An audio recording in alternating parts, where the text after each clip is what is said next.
Hi everyone, today's guest is an incredible counselling psychologist who, after having her own child, has been able to bring realism and practicality into techniques to overcome anxiety.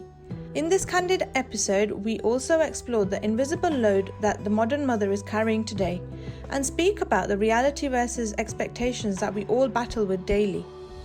Someone I have personally followed the journey of through her social media, it's very exciting for me to bring you the very talented Dr. Chloe Bedford.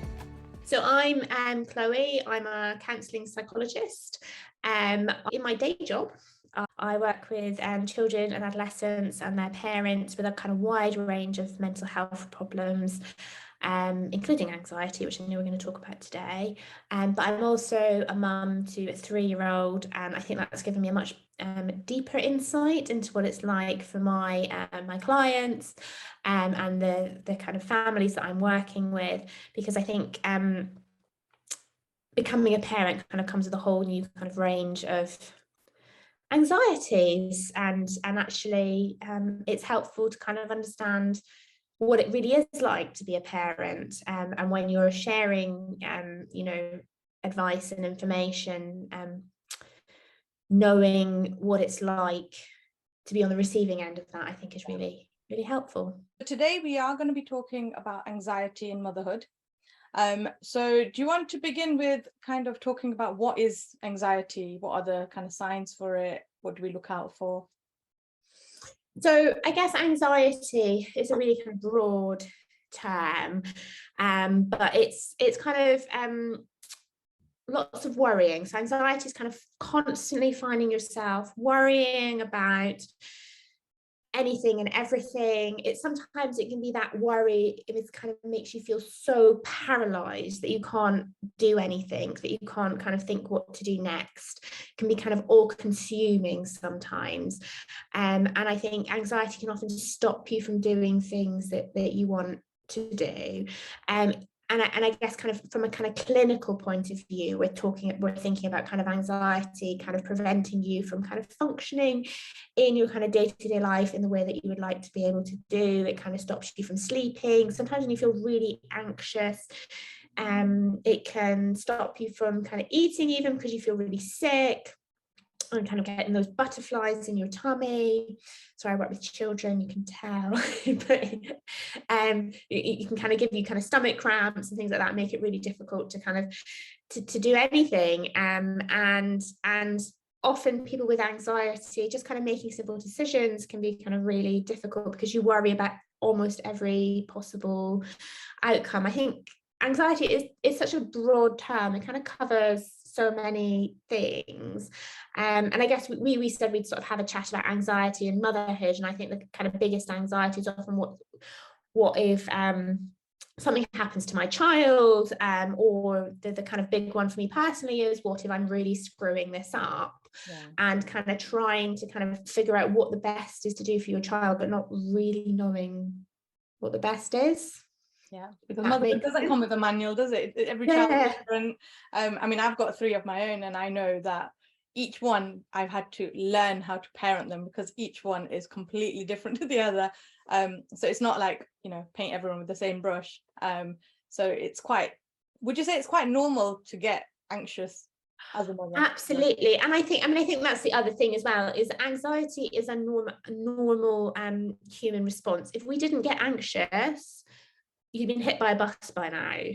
Like, that anxiety tells you that you need to be careful, that you need to kind of worry about something. I think it's when that anxiety becomes all consuming and you really can't do anything because of the anxiety is when it becomes a problem. And I guess it's about kind of recognizing that actually, do you know what? Of course you're worried as a mom, because of course you want to do the best for your child, because of you want to be a good parent, you care about your child, you love your child, so it is going to make you feel anxious. And it's about kind of being able to kind of plow through that. I think the other side of it is you've had 9 months where you are the sole kind of survival mode of this baby. That baby is completely relying on you for their survival. And I think you kind of, when baby comes out, it's almost like you're still in that same mindset that their survival is based on you and what you do and how you do. And I think sometimes it can, like you're saying, be consuming because you get so wrapped up in it that you can't see anything other than this little baby that you need to look after and you need to nurture and grow and, you know, do everything for, really. Absolutely. And I think like in the era of kind of social media, honestly, you just feel like you can't do right for doing wrong. Yeah. And everybody's sort of throwing different advice out there, and you're like, okay, well, which one do I do? And I find that even as a kind of professional, you're sitting there going, okay, I know I do this for my job, but it feels very different when it's my own child. And here are all these people throwing out different pieces of advice, and they're all very contradictory. Yeah.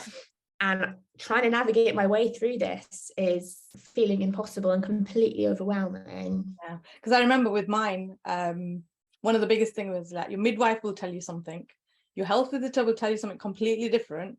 If you get seen by another health visitor, they'll tell you something completely different, and you're just like, what do you do? Like, you know, okay, fair enough, there's textbooks, there's all this reading that you can do, but then nothing is, like you're saying, you know, it's just contradictory, isn't it? Like, you just don't know who you're going to. And I think that just kind of adds a spanner in the works. You just don't know if you're doing it right.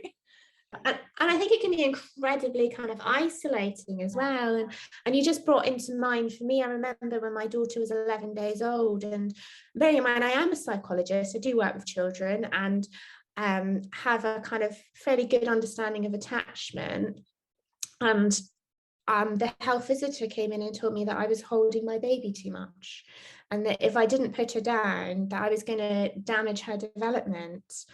And this went against my instincts, it went against everything I knew, and it just put me into a total tailspin for about 24 hours, thinking I was ruining my child's life because I wouldn't put her down. And eventually it took a few people to kind of talk me down from that. And I think it's really difficult, isn't it, when you're in that really vulnerable position, and it doesn't really matter, I'm telling you this as a professional, it doesn't really matter how much you know when it comes to your own child, and that fear of screwing it up is quite intense. Yeah.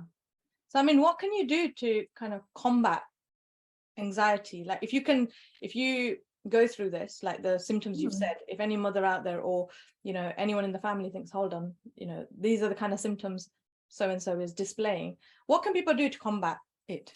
I think there's lots of different levels. I mean, I think it depends on kind of the level of anxiety, and if it's kind of, I think what happens sometimes with new mums is you just become, or even in pregnancy, you become so anxious that you just can't sleep.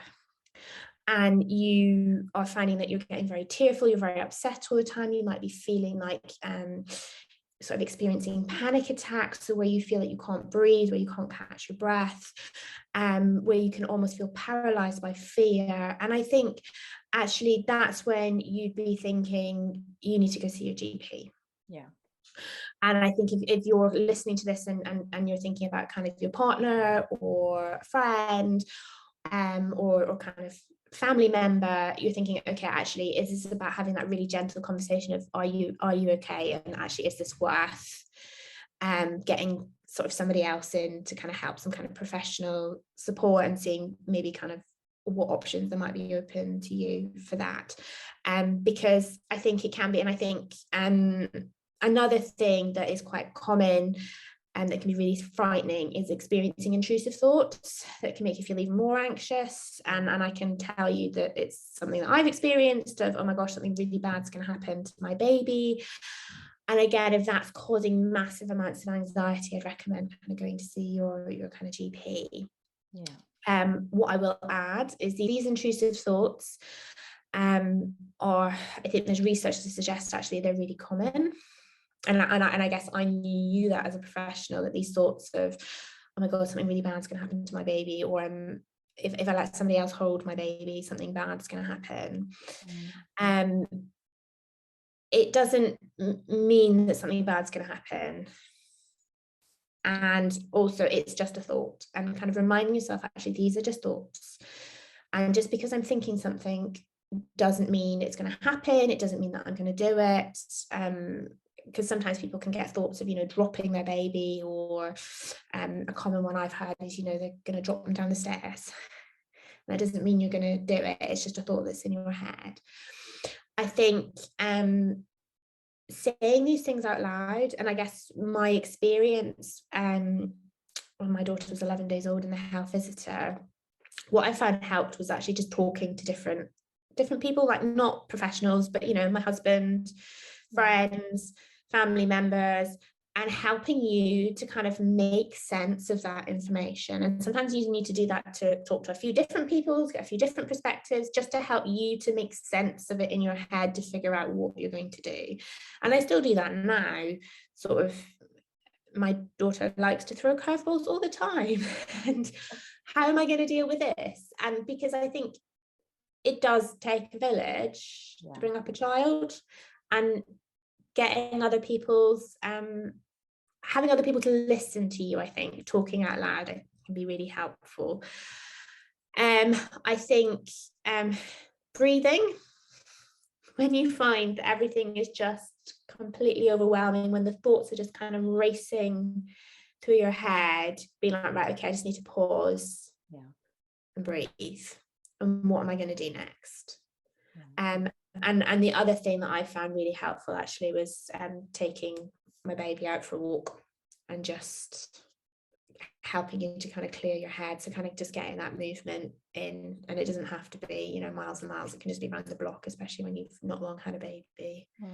So you're very into your running, your social media, your social media content on running and mental health. It's really like I'm guessing it brings a lot of people together, because there are a lot of people out there who are looking for something that they can do to kind of combat whatever's going on in your head with all these thoughts and all these almost like expectations that people have, which I think is a big thing. So how has exercise impacted your mental health as a mother? I'm pretty sure it makes me a much more pleasant human being to be around.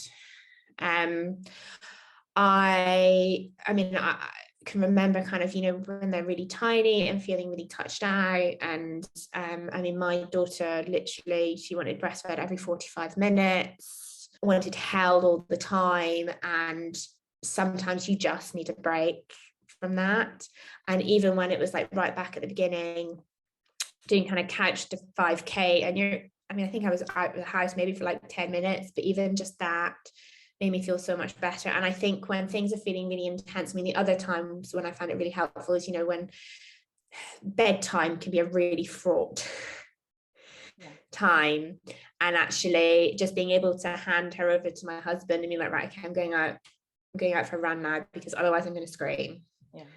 And sometimes literally just running out of the door can make you feel so much better, even though you're going to come back. Just that freedom of just running out the door when all you want to do is run away, I think for me it can be really kind of powerful. And again, I think it helps with, I find it really helpful for kind of problem solving. And my daughter's doing this week, how on earth am I going to manage that? She's decided she doesn't want to wear clothes anymore. Brilliant. Okay, well, how am I going to sort of figure this out? Or we've had lots of issues with kind of separation anxiety, and you get stuck in the rut, don't you, with kind of just trying to do the same things over and over again, and how are we going to do things a bit differently? And it helps me to get out of my own head and think about problem solve, how can we manage this, and kind of gain perspective of what you're going through now. I totally agree. When my second was born, she was colic, and literally we had like between I think 6 and 11 p.m. every evening, it was just non-stop crying. It was horrendous, and literally we would just pass the baby from one person to another. So when one person's feeling tired, baby gets passed on. And I think for the first 6 months, I don't think I even left the house. I think my whole routine was just sleep when baby's like trying to like sort themselves out. Obviously hold the baby most of the evening, and feed, because she would just wanted to be breastfed. Like, so she was up in the night, and then she just sleep in the day. But when she sleeps in the day, she just wants constant feeding. And it was such a vicious cycle. And it's not until like my health visitor said, you need to get out. Like, that is going to be your biggest thing. And it was like, I think the minute I started going out, like you're saying, for little walks in the pushchair, I think it just kind of gained perspective that there's more to it. It's not just this cycle of like feeding and, trying to sort baby out and then feeding again. So it's massive. I think just simply going out for a walk, it works wonders. And I think it's so underrated. for what it actually does to you. So I mean, like, okay, so we're talking about getting out. Obviously, we've just all come out of COVID. I mean, what's your take on like the invisible load that moms have to go through post-COVID? Because that's like a big thing right now, isn't it? Oh yeah, and I think even in COVID, the invisible load, like just trying to remember, when you're trying to remember everything else, have we got all the right things in the nursery bag? Who's doing what on what days? Who's doing pickup, who's doing drop off, who's making sure when they're little, nap times are happening, because trying to fit in their routine and trying to hold their routine in mind. For me, it was like, my husband was like, you're not thinking about, you've booked to do this in the middle of nap time, like you're not thinking about these things. So you've got all of that kind of normal mother load that we kind of all have to carry. And then it's like, have I remembered a mask? And does everyone wash their hands? Got your sanitizer? Have you got your hand sanitizer? Who's forgotten that? Okay, brilliant. Somebody's forgotten their mask. Now we all need to go back and find it. And that kind of, the routine of, keys, wallet, phone as you're leaving the house, baby, change bag, and then you've got hand sanitizer, mask, making sure everybody's socially distancing and all the rest of it. It was just so much. And then I think we're kind of in this kind of weird world where we're kind of carrying on as normal, but some people are kind of feeling really anxious and kind of trying to be mindful of that, and other people are kind of touching everything and not bothered. And I think as well, like lots of women have had to take a step back from their work and their career in order to do the homeschooling and kind of managing all of that. Also, people have lost their jobs, and I think a lot of that was women who've kind of ended up being made redundant as a result of the pandemic.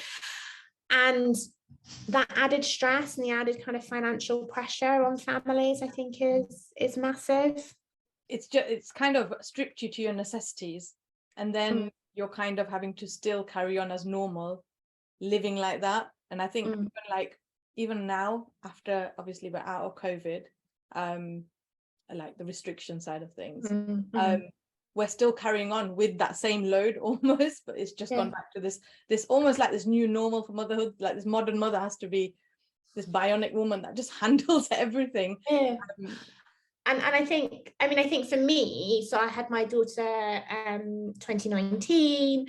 We did lots of baby classes, had to leave them all within 20 minutes because she was having a meltdown, didn't want to be put down. And so it was really difficult to kind of get to know other mums, make any mum friends. And then by the time she was a bit more settled, all the baby classes, like we went into COVID and so everything was cancelled.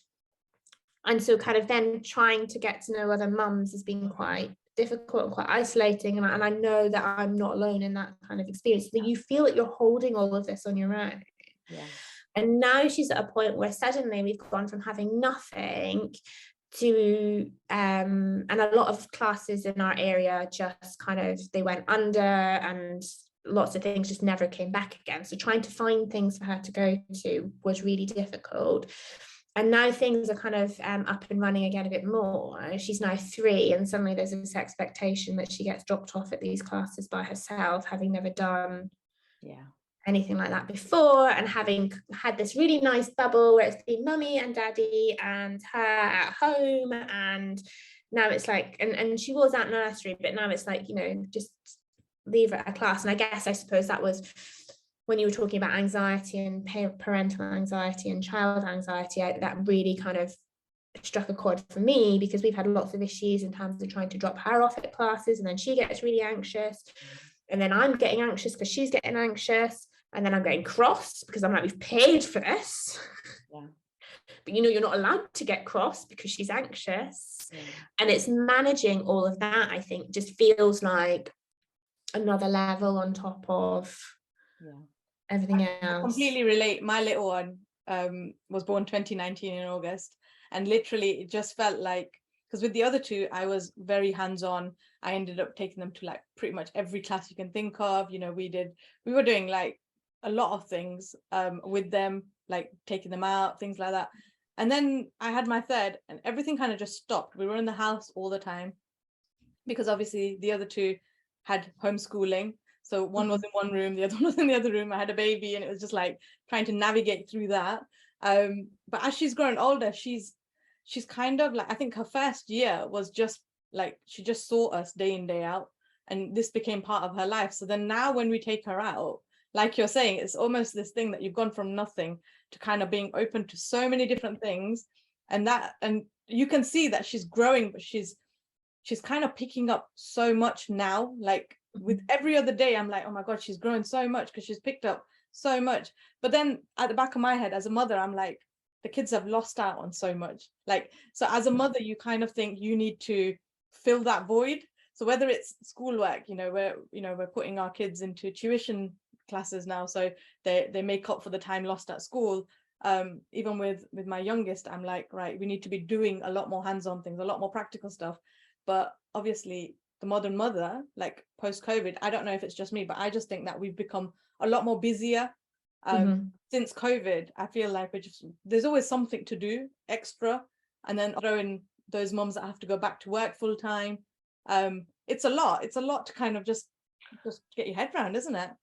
Yeah, and I mean, I'm sort of nodding away, completely relating to what you're saying in terms of, like, I feel because my daughter's an only child that, she's massively missed out socially, and so you feel like you need to just keep throwing her at all of these things, and then she's getting more anxious because you're just like, you need to do this, you've missed out on this. And also that kind of pressure to feel like, you've got play dates coming out your ears because she's missed out on all of this. And and I'm like, I suppose I wasn't a parent to a 3-year-old before the pandemic, and I was like, well, was it like this before? But there's that fear of catching up for all the things they've missed out on. And I think for a long time it felt like there was a fear of it being taken away again, so trying to cram as much as you could in before it all got taken away again. It's I think a lot of moms are going through this, and I think I guess it helps now that playdates have started again, because you're kind of learning how another mom is coping. But at the same time, you've kind of got to fit in a little bit, because obviously you've got your own little way of doing things. And now that is obviously during COVID, you're kind of just carrying on and trying to find your way through what works for you and your family. But now you've got playdates, and now you have to kind of match up almost and try and meet that expectation that you're going to be at every playdate that gets asked, like thrown your way, when there are times when you have to say, actually, I can't do this, like it's just too much. You need to take a step back and say no. And I think you have, and I guess kind of bring it back to anxiety, I think you have to be mindful of your own anxiety and the stories that you're telling yourself in your head about actually what's going to happen if they miss out on this. How because actually it's probably not going to mess up their development that much, but I think there's a fear that actually, and I kind of have a bit of a narrative I'm hearing from other people that they've missed out on so much, so therefore they're going to be really messed up as a result, so you need to do all of this stuff to overcompensate. And it's that fear of wanting to do the absolute best for your child and wanting to undo what's happened, except you can't undo what's happened, and actually being mindful that you're probably being driven by your own anxiety, and maybe if you take a step back, things will be okay. And the more that you're getting really anxious, and the more that you're worrying about these things, the more your children are hearing you get anxious and worry about these things, and the more they think that there's going to be a problem. So what would be like your top 3 points to give to any moms that might be feeling this way? Is there any sort of advice that you can give to them? I would say find somebody, a safe person that you feel able to talk about it with. Somebody who's hopefully not going to get caught up in your anxiety, so you're not going to be both sitting there panicking together and winding each other up, but a calm person you feel you can trust. Because sometimes when you start to talk about these things out loud, you realize how caught up you're getting. Sometimes you realize how ridiculous you're being, because you get them and I'm the worst person for this, you kind of get it stuck in your head and it's going round and round in your head and you're starting to panic, and then you say it to somebody else and they're like, mate, I had the same with my kid, like, this is normal, don't worry about it. Because the more you make these things into a big deal, the more of a big deal you often become. I think when you start to feel maybe in your body that panic rising, that kind of knot in your stomach, try and find a way to take a step back and just breathe.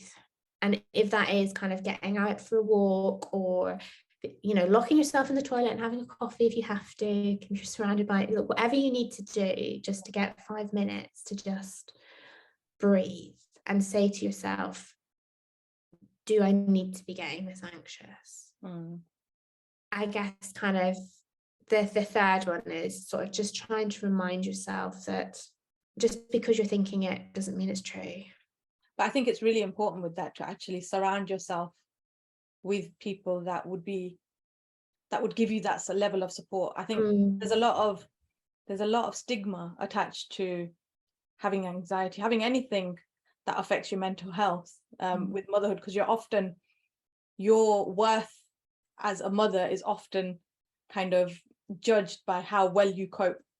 And I think there's a lot of moms out there who need that validation from an external source, when really I think it's really important to kind of hone in and understand that validation is someone's opinion. What you are is what you are. Like, you can't take that away, that you are a good mom. And yeah, we all have those bad days, but that doesn't make you a bad mom, and I think it's one of those things that I think, because I've heard it from a lot of friends that say, you know what, I'm such a bad mom, I told my child off for misbehaving, and then you feel so guilty, and then that mom guilt creeps in, because obviously mom guilt never goes away. It's always there, when you least need it.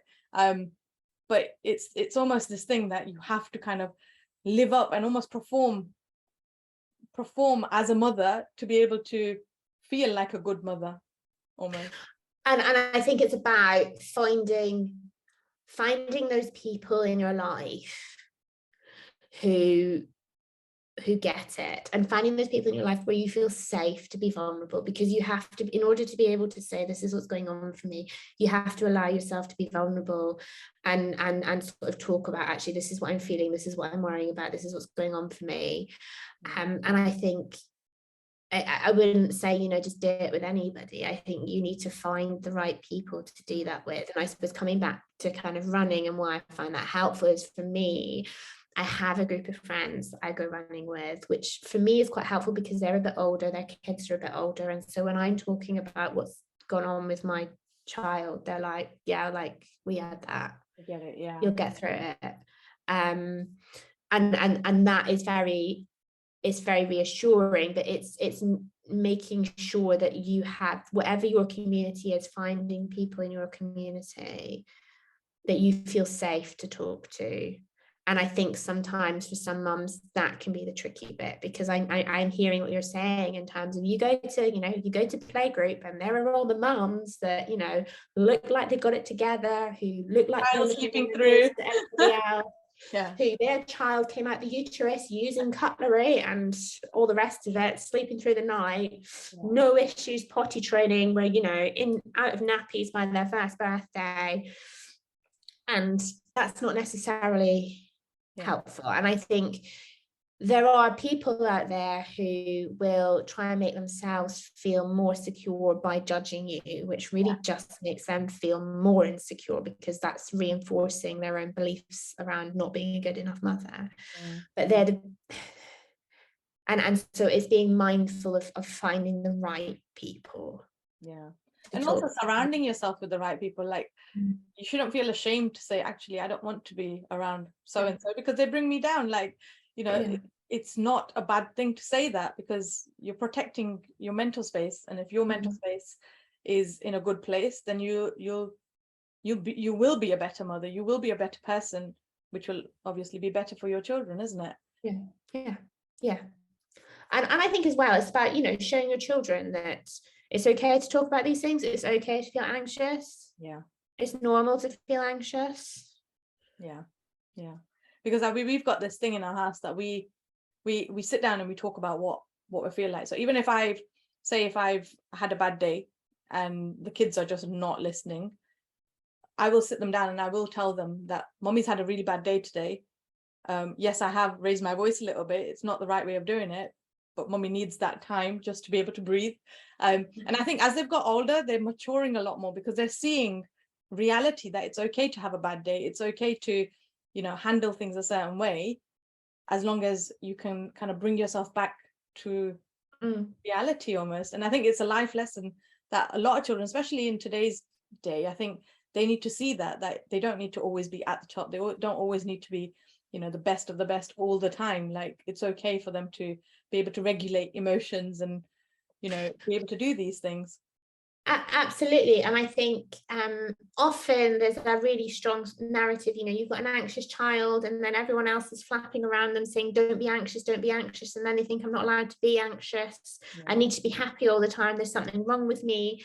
And the more you fight the anxiety, actually, the more anxious you feel.